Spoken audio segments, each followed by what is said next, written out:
je suis française et oui, je suis algérienne. Et je suis fière de mon histoire, car la mienne fait partie d'une lignée de résistants. Alors vous avez été plusieurs à parler de la place particulière de l'Algérie. Pourquoi l'Algérie a une place particulière dans nos accords? Parce que l'Algérie était une colonie de peuplement. Parce que pendant plus d'un siècle, la France y a imposé ses lois, ses tribunaux, ses préfets et ses colons.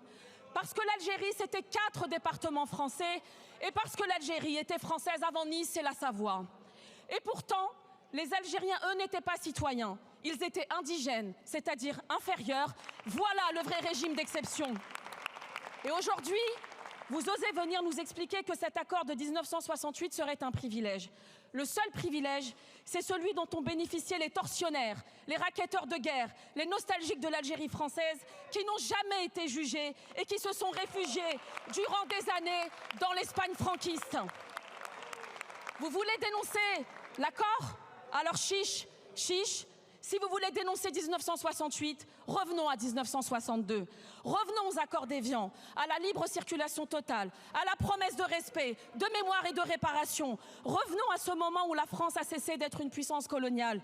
Vous voulez le même traitement que les Australiens, c'est ce que vous avez indiqué, mais savez-vous même que les Australiens sont exemptés de visa pour venir en France, que la France n'a jamais colonisé l'Australie.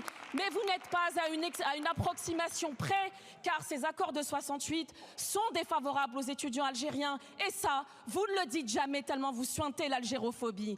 Vous préférez lier immigration et insécurité, alors que c'est bien dans vos rangs qu'on retrouve le plus de délinquants condamnés pour xénophobie et antisémitisme.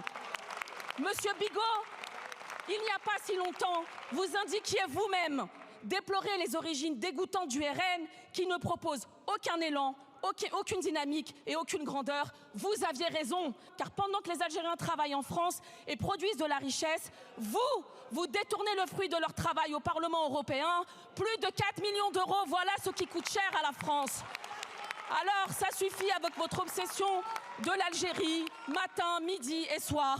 Ça suffit vos caricatures racistes et ça suffit votre réécriture de l'histoire. Vous êtes tellement à court d'arguments qu'avant même que je prenne la parole tout à l'heure, j'entendais déjà « voilà l'ingérence étrangère venant de vos bancs ». Oui, je suis française et oui, je suis algérienne.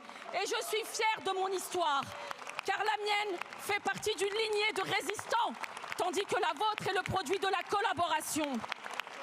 Mon grand-père, lui, était au front pour la France, à combattre le fascisme, pendant que Jean-Marie Le Pen, lui, aiguisait son couteau pour torturer les Algériens.